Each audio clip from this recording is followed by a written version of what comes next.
Guatsi Haupa, Duhiname Etzatuitsa Shuimi Hanu.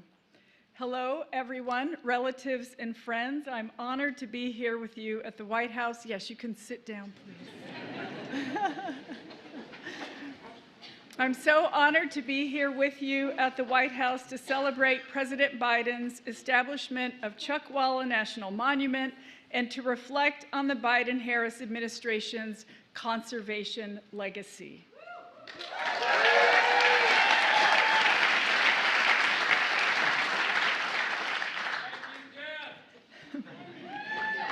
You're very welcome.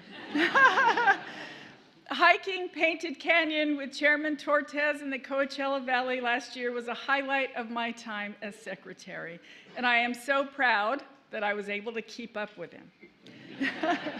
Chuckwalla is an incredible place and one in which we are all so lucky to experience as our ancestors did. There is no better way to appreciate the land than to walk it, hearing, seeing, and smelling the earth. Today is special because it represents another example, a capstone really, of the Biden-Harris administration's unwavering commitment to protect the places we all love while uplifting and empowering those who have stewarded them across time. As everyone here knows, Chuckwalla is a living landscape that vibrates with beauty in painted canyons. It's a place where desert valleys and woodlands provide a home for many species of plants and animals. It's a place that families and adventurers from around the world seek out for unmatched recreational opportunities. And it's a place that has been stewarded over millennia by our indigenous ancestors, as evidenced by the songs the tribes still sing today of the trails that weave across the region. When President Biden and I first stepped into these roles, we understood fundamentally that tribes must be at the forefront of our efforts to conserve the lands and waters we all depend on. Today, I'm grateful for President Biden's leadership. I'm grateful he has listened to tribes and local communities across the country and has committed our administration to conserving the places that are core to our identities and to our shared experiences. Above all, I'm grateful for the outstanding partners we share this day with. Today, the Chuckwalla National Monument is protected for all of us.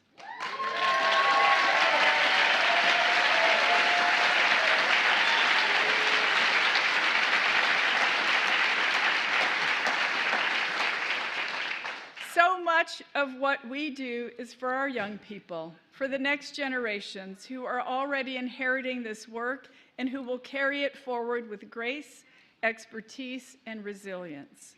They are the ones who are putting so many of our investments made possible by President Biden to good use. And it has been my honor to work alongside them in our shared mission for a better future. Our next speaker is one of those young people.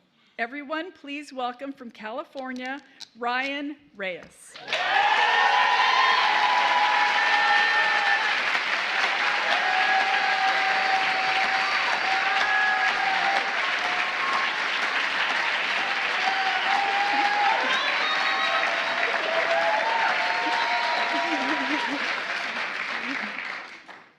Thank you.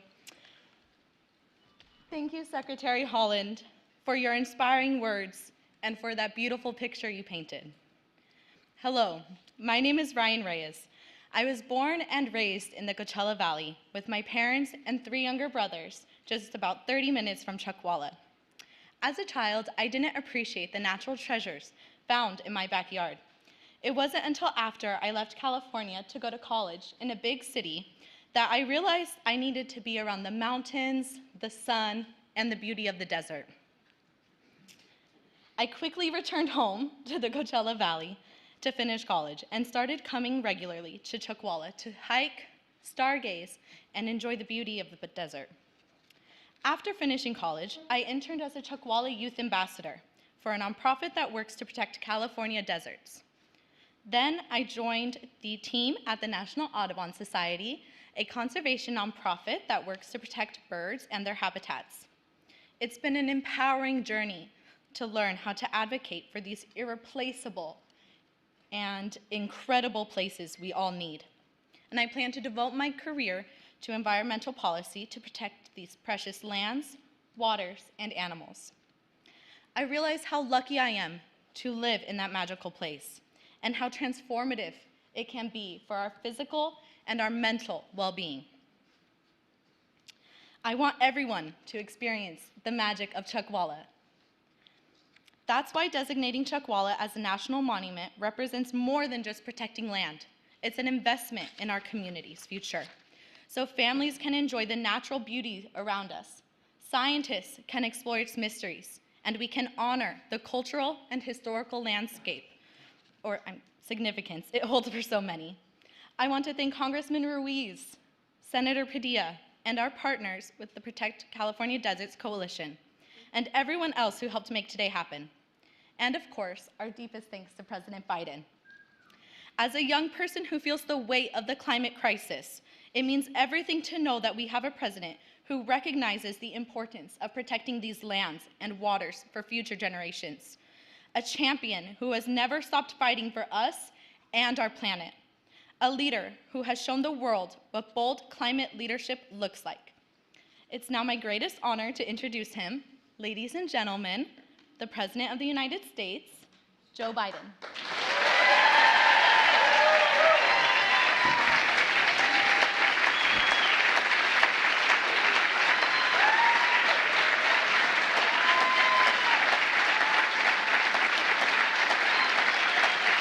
Thank you, Ryan. Thank you, thank you, thank you. Please.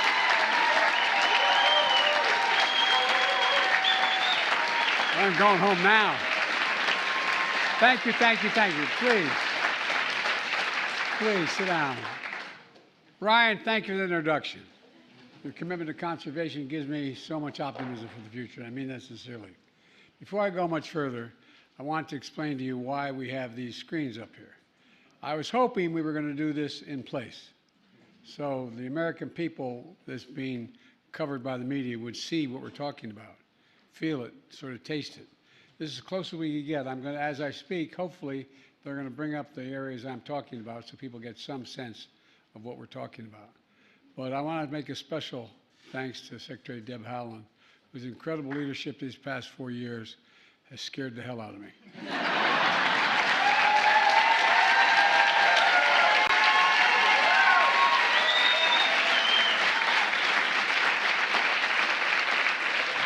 I've been doing this job a long time, not as president, but in public life. I'm afraid to tell her no. She doesn't take no for an answer on anything. I promise you, she has a list. Still, you've done a hell of a job. I'm so proud to have nominated you for that, and thank you for the job you've done. As you all know, I was in California last week where the event was supposed to be held, but we had to postpone it because of the fires in Los Angeles. Among the worst wildfires in California history. It's devastating. For Kamala and for so many of you, it's home. She and I and our entire administration have been working closely with Governor Newsom, Senator Padilla, Senator Schiff, the entire congressional delegation, to make sure California has every possible resource to fight these fires and help the survivors.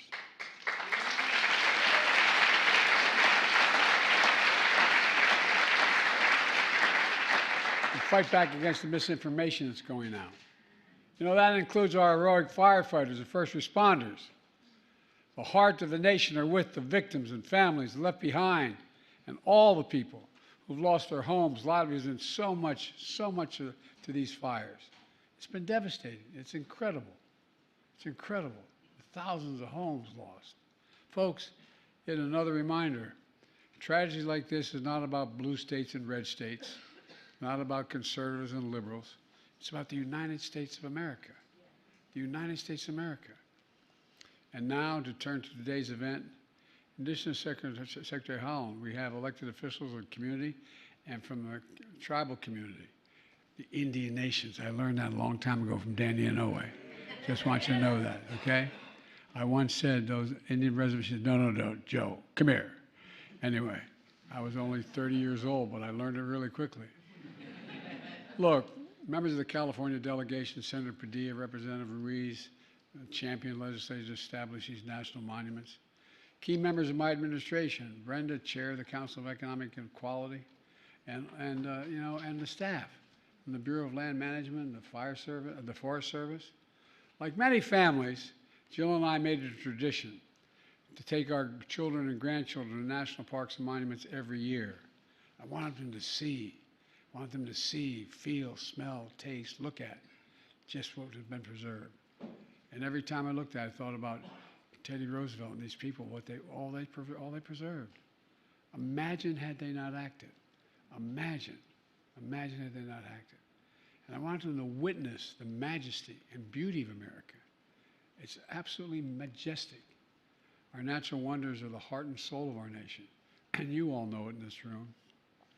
They unite us, they inspire us. It's a birthright we pass down from generation to generation. And that's why on day one of my administration since then, we've been carrying out the most aggressive climate agenda ever in the history of the world.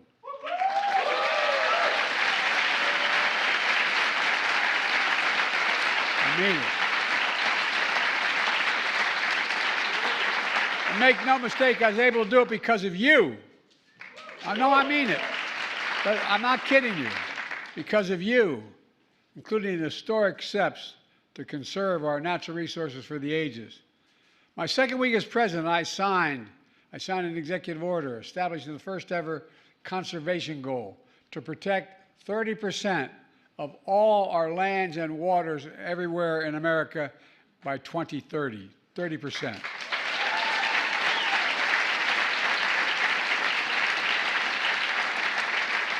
I call this national campaign America the Beautiful. That's what it's called, America the Beautiful. And over the last 4 years, we've delivered with your help, putting America on track to meet that bold goal. Restoring and creating new national monuments, conserving hundreds of millions of acres of lands and waters all across America. From New England to Minnesota, Texas to Colorado, Arizona to Alaska. I've also created the first national marine sanctuary in the United States, proposed by indigenous communities, and I thank you for your push. I thank you for your push.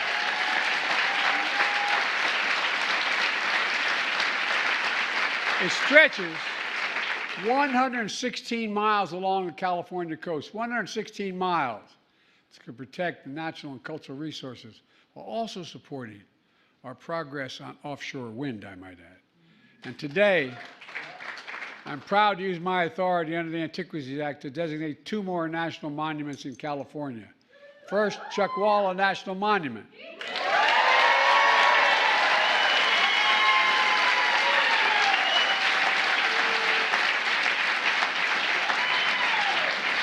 In the Southern California desert, this monument will protect more than 624,000 acres of wildlife habitat and sacred ancestral lands. Ladies and gentlemen, together, prior designations, we're going to create a contiguous corridor along the Colorado River of nearly 18 million acres of protected land, the largest in the lower 48 states. And the area...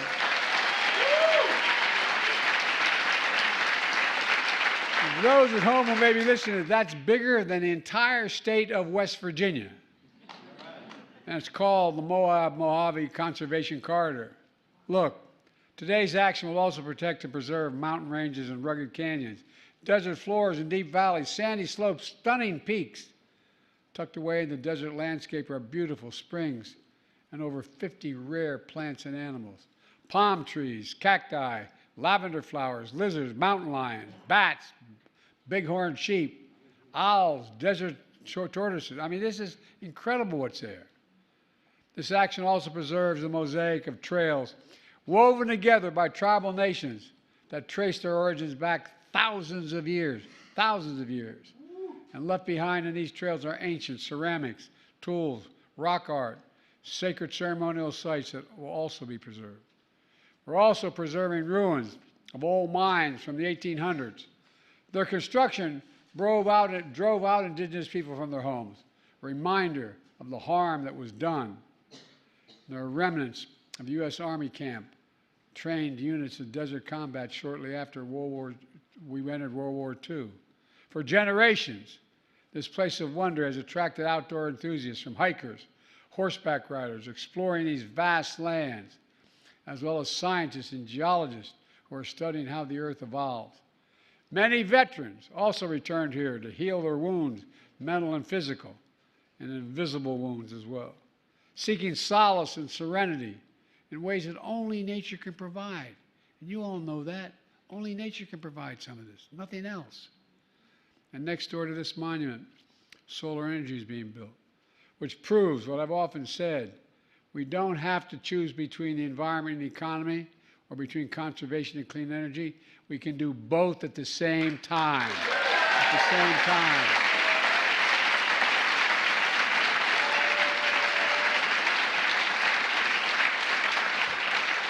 This monument offers a perfect roadmap for how to strike that balance.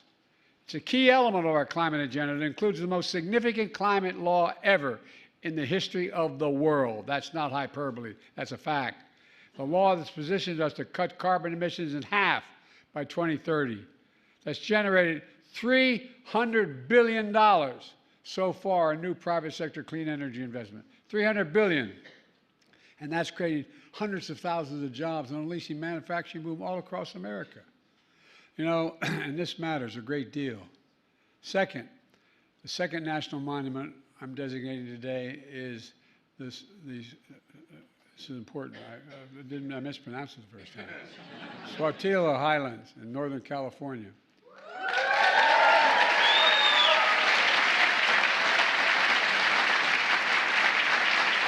$240,000 acres of mountains that contain pristine waters and forests, and stunning rock formations, lava fields, craters, and volcanic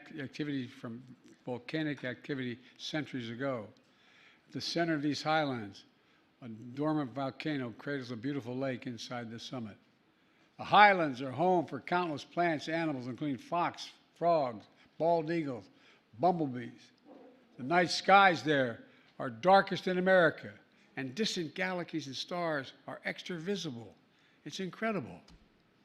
In the 1960s, these lava formations were used by NASA to train astronauts on Apollo missions how to observe and take samples from the moon. And ever since, this landscape support California's outdoor recreation economy, from biking, hunting, fishing, canoeing, and so much more. This area is also sacred to many tribal nations, who were violently forced to leave their homes. You know, they held ancient ceremonies here. They found sources of reverence and healing here. And they're preserving lands fundamental to who they are and their way of life. Folks, it's important. Today's monument announcements build on another conservation action I took. Last week, I signed 2 directives to protect the entire East Coast, West Coast, and Florida coast and Eastern Gulf, and parts of the Alaskan coast from offshore drilling for natural gas.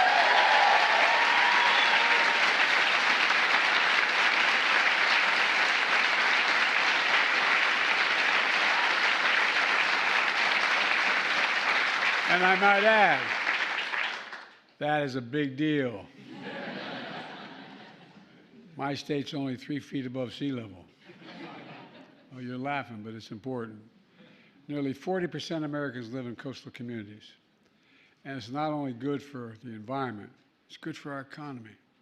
It'll protect coastal fishing industry that generates $320 billion of income a year. Beach tourism that generates nearly $220 billion annually, and 3 million American jobs. It also saves us billions in potential damages by avoiding oil spills like the Deepwater Horizon. You know, in the spirit of conserving not just the waters and lands, but our history, I did something else.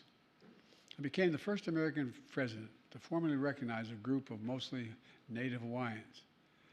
They lived for years in uninhabited Pacific Islands in the run-up to World War II to claim them for the United States. And as a nation, we honor their service sacrifice as patriots to our country and stewards of the land. We owe them. Let me close with this. As president, I've had the privilege of bestowing our nation's highest honors on the world's preeminent environmental leaders. 2 weeks ago, I bestowed the Presidential Medal of Freedom on Jane Goodell. Well, guess what?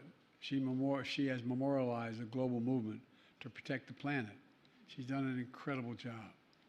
In October, I bestowed the National Medal of the Arts on Clyde Butcher, who grew up in California and became America's most acclaimed landscape photographer today. Clyde once said, quote, wilderness is a spiritual necessity. I'd add that our wilderness is a national necessity. Over the past 4 years, I'm proud to have kept my commitment to protect more land and water than any president in American history. More than 670 million acres, bigger than the size of Texas and Alaska combined.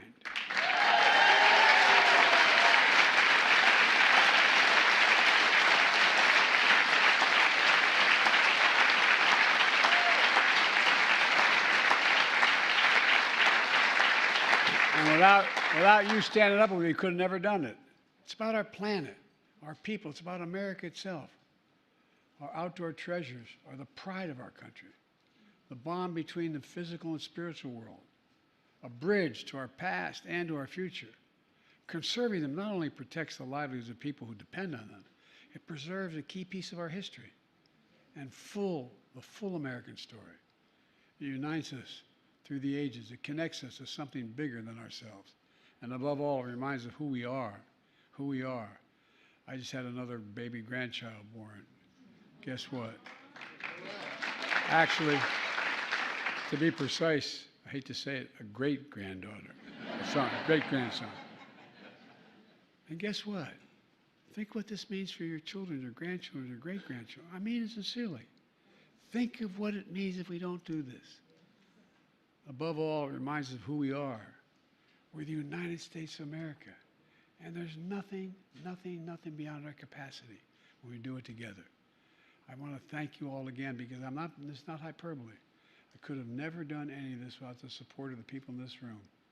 You stepped up. You made the case. People listened to you. Ordinary people listened to you about how important this is. And by the way, if I had my way, I'd make sure everyone could see the natural wonders because they'd have a more reverent view of where we are. So folks, God bless you all, and may God protect our troops. Thank you, thank you. Thank you.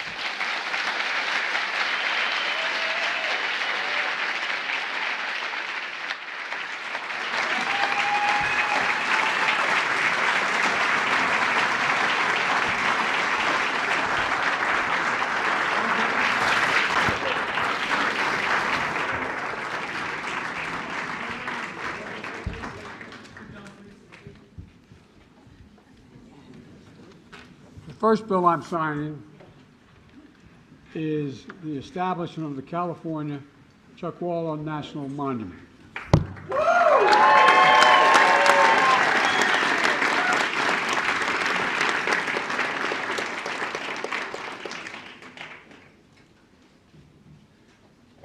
Today's the 14th, right? Yes.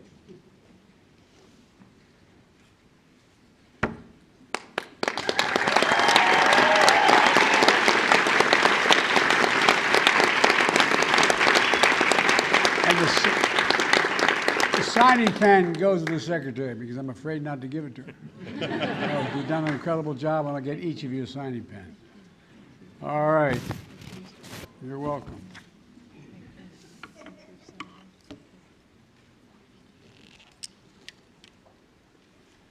The second I'm signing is the establishment of the Highlands National Monument. Here we go. Got to fill this in. I know, Santina, I'm trying, the day of, in this hand, you'll fill in the dates here, guys? All right. The 14th, sir. No, I know that, but I don't want to. Thank you, thank you, thank you, thank you.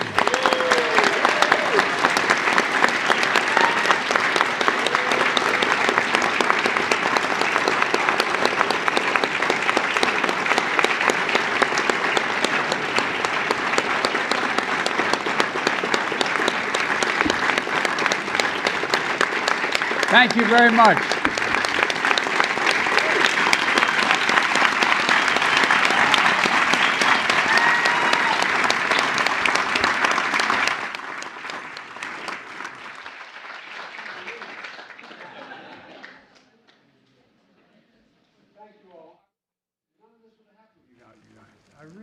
really genuinely mean it. This was a national movement you generated. So thank you. Thank you, Mr. President. Distinguished guests, please remain in your seat as the President departs. Thank you.